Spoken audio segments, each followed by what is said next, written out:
Hi, and welcome to another episode of Can't Stop the Growth. I'm your host, Chad Peterman, and today we are going to look at some audio from a future leaders meeting we had here at our company, Peterman Heating, Cooling, and Plumbing, where we talked about the importance of personal patience and really falling in love with the process of success. Success doesn't happen in a day and often takes a long time to achieve goals that you set forth. So I talk a little bit about that, a little bit about some of the things that I do to help with patience and really developing that. So without further ado, let's take a look at some of that audio. How do we attack each day, and how do we do it with patience? Obviously, there are roadblocks, there are issues that we run into on a daily basis, and being patient is what I found to be extremely key in continuing along that path without getting frustration. We all have big goals, whether it's out there in the future, 5 years from now, a year from now, whatever it may be. I want to buy a house, I want to get a new car, I want to finish this project, whatever it is. We all have these big goals, and I think oftentimes what we neglect and what makes being patient so difficult is we fail to really devise a roadmap of how we're actually going to get there. I've ran into this myself, and I mentioned multiple times of wanting things back when I was in college and different stuff like that, and you set out, and it sounds really cool to set a big goal for yourself, and like, oh yeah, you get real pumped up. But if there is no roadmap, and unfortunately I was probably too young, too dumb to come up with this, you end up getting to that point where you're supposed to have achieved something and you don't end up achieving it. And you're wondering, well, where did I come up short? Well, you came up short when you never really devised a plan of how you're going to get there. And oftentimes the plan, we may think that, oh, okay, well, I need to do a couple of these things, whatever it is, but is it extremely detailed? From what I found is that the more detailed our plan can be, the more likelihood or the more likely success is with that plan.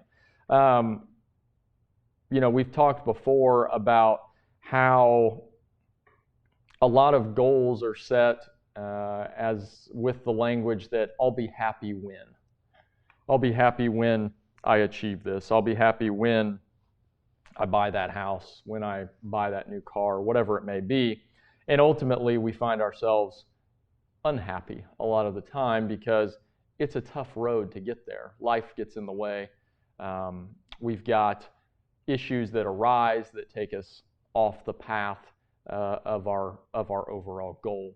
I found a quote by John Wooden, who I don't know many of you know, but actually went to Purdue and then was the head coach at UCLA. I think he has the most national championships won by, I think they won like 10 in a row out there. But he said, races are won by a fraction of a second, national championships, chip games by a single point.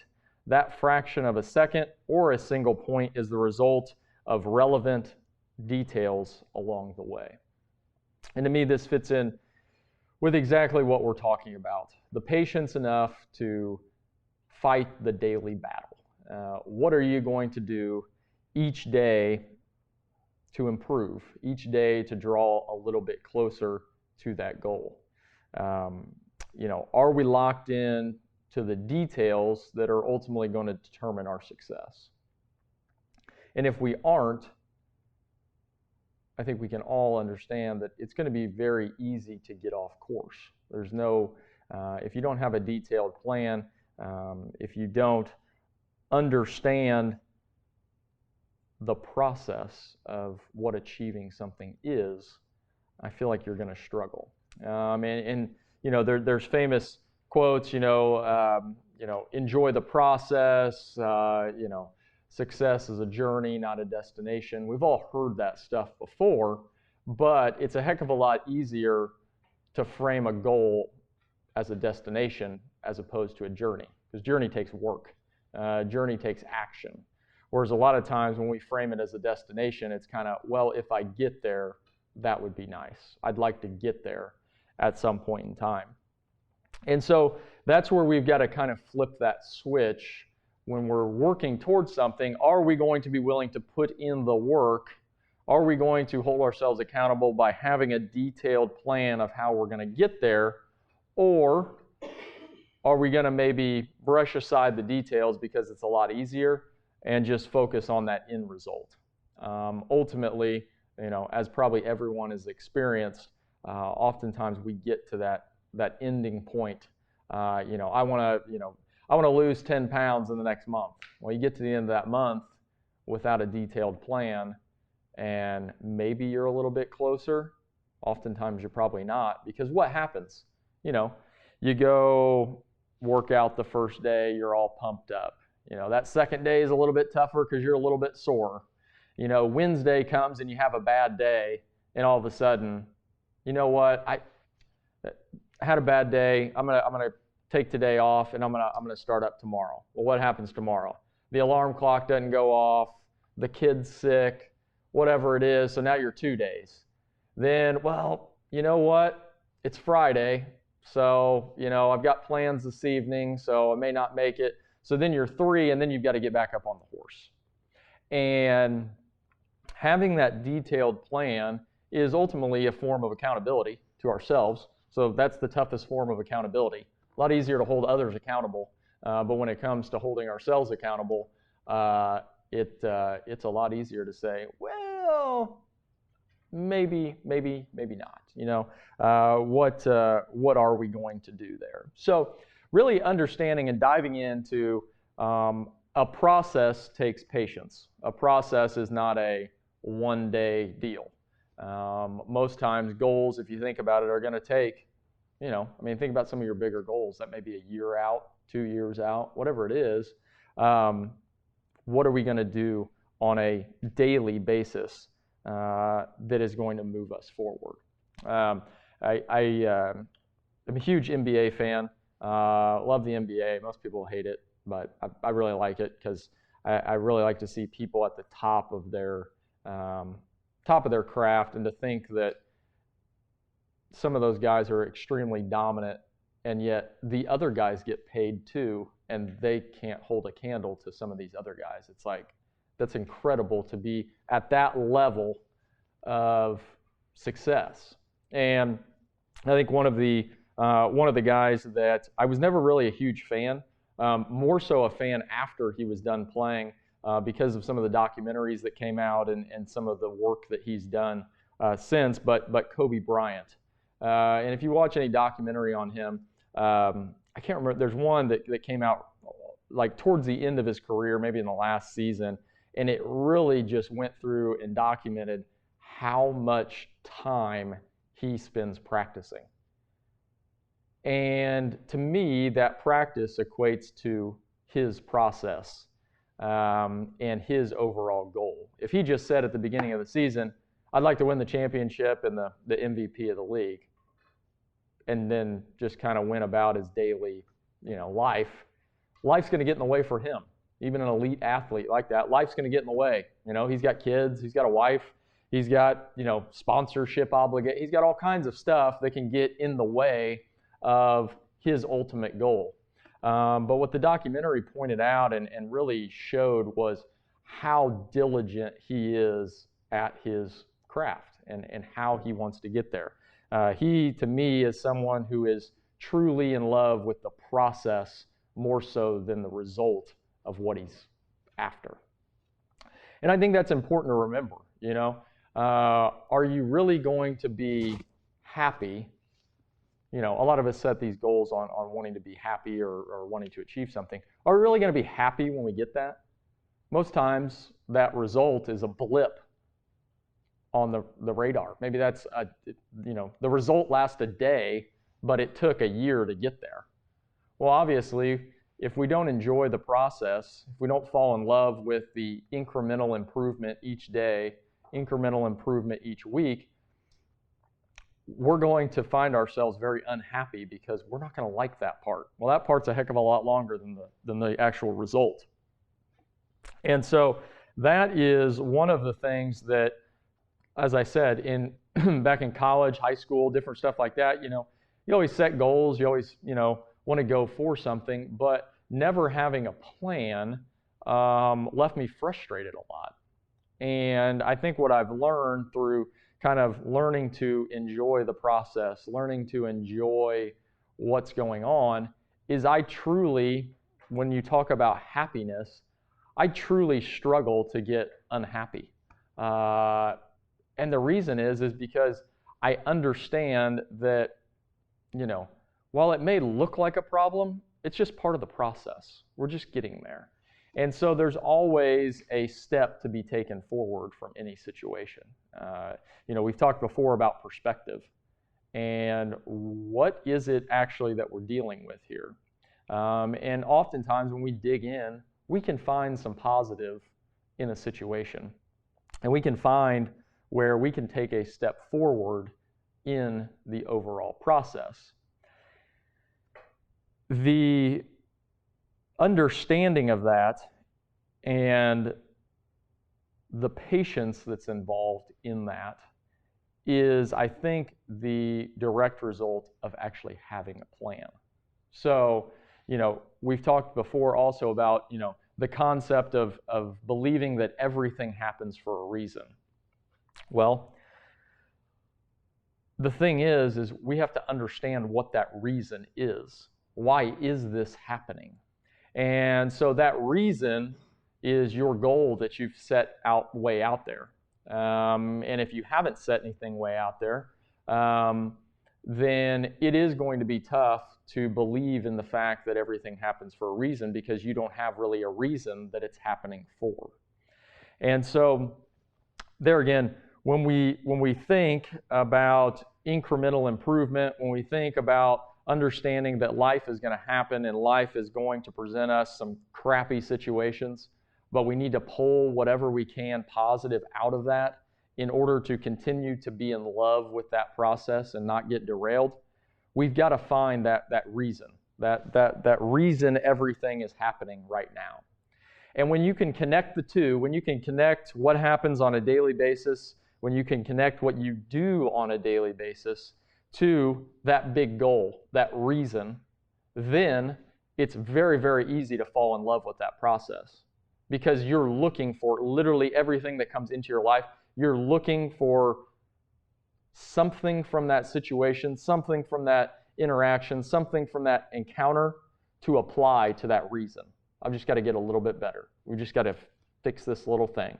I just got to try this technique. Whatever it may be, you're just looking to get a little bit better. And so, I think the two things that have really honestly helped me is programming your subconscious. So we've talked a little bit about subconscious, and I'll get into that. And then constant feedback. These two things are, to me, extremely important. I do a lot of studying on the brain and how it functions and different stuff like that, which it just interests me, of how it's hardwired and what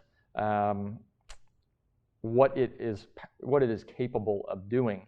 And so when you talk about your subconscious and what it can do for us, I mean, we can probably all think of the example of driving to work or something like that, and you get there and you have no idea how you got there. Like, I was thinking about 14 different things. Not that that's good, but and sometimes it's not bad. It's just your subconscious. I used to do that driving to high school. Like, even to the point where when I was done with high school, if you got on that road, you would find yourself like, shoot, I needed to turn way back there. Why did I not do that? Because you're just going on. I remember when my parents moved houses, and I would come back from someplace and I would drive. I found myself, I pulled in the driveway twice. I was like, they don't live here anymore. So this is kind of creepy. Let me go ahead and back out of there. But yeah, I mean, but you're going, and there again, the good thing is we can use that kind of, I guess it's kind of a benefit of our brain. We can program into our subconscious that process, that staying patient, that incremental change. And when we do it, then finding those little positive pieces out of every day to move you forward becomes a whole lot easier because it's programmed into your brain. You're automatically looking for it as you fall in love with the process of wherever it is that you want to go. And it's one of those things where it takes time. There again, you have to be patient with the programming piece. You're not going to program it in one day. Say, I want to do this every day, and then tomorrow, well, that should just happen. But what you'll find is that in any situation, you're able to pull out something positive. You're able to take that step forward. Because if you don't program it, then consciously you have to make that decision to be positive. And you'll find that it becomes a lot easier. And I think the thing that works directly with the subconscious is that feedback piece. So in order to program your subconscious, you have to give it feedback. You have to analyze your practice. You've got to analyze your process. I think about when I think about analyzing practice or the process, I often think about football in college. And football in high school, we'd watch film after a game on a Saturday morning. The defense would split up. They'd watch all the defensive snaps and figure out where we did right, what we did wrong, all of that stuff. And then we got to college, and in college they film every practice. And then you go in the next morning and you watch practice. I know. It sounds boring. It is boring. No qualms about that. I'm sure probably even the coaches would agree with that. But what I did find after a little while was that constant feedback, it begins to take shape, because then you start practicing knowing that there's a camera sitting over there and that tomorrow morning you're going to be held accountable for what you were doing out here. Now, I have some techniques for avoiding bad plays and different stuff like that if you ever find yourself in that situation. The key I found is you just admit to it. You got to keep track of when it happened. And you just got to, didn't do real well on that one. Just, you're going to see it here in a second. Just want to let you know. And so that works really well for avoiding criticism. But you always want to fess up. Making excuses, I've seen guys try to get out of it. It's not a pretty situation. They will get you. And then there's the lucky times when a play doesn't get caught, like it goes off screen or something like that. You screwed up, and you breathe a sigh of relief. That's pretty good day. But back to the point of it is that constant feedback. So when it comes to your own personal goals, your own personal journey, how are you giving yourself feedback? So how are you looking at yesterday and saying whether you won or lost? Was it a good day? Was it a bad day? So obviously I talk a ton about journaling in each morning. And for me, there again, looking at what I write each morning, and then this particular lesson is essentially my way of feedback. So each morning when I write, I kind of reflect on how yesterday went. And there again, not every day goes great. I mean, there's days that, really stink. But it's about acknowledging that. It's about pulling some positives out. Where did we make strides forward? Where did we solve a problem? Where did we identify a problem? So maybe that was the pain point. Maybe the pain was, oh crap, this isn't going real well. But the positive is, well, we brought it to light. You know what? We can fix it. We didn't know that was a problem until yesterday, and yeah, it sucked to know that it was a problem, but we can fix it, and we can move forward. And so what I do there is, there again, reflect and then really prime the brain for what today is going to be. So that helps with incremental improvement, because Everyone's woken up on the wrong side of the bed, woken up late, scrambled together to get in, and how does that day usually end up going? Not great, which is understandable. And so that is why I am such a huge believer in kind of morning routine and breakfast and all of that stuff, is to really prime yourself for taking on the day. We've got to prepare in order to be good, in order to make a change in our life. If we constantly find ourselves behind the 8 ball, if we constantly find ourselves running 5 minutes late, God, I didn't get this done, I forgot to do that, that's going to carry over. And when you forget 5 days in a row, leads to 10, leads to 20, and then all of a sudden you've created a habit which is not helping your overall goal. And so I really look for that as that journal piece is just a constant reminder of what happened yesterday, what's going to happen today, how am I going to be successful, what things am I going to do, where am I going to go.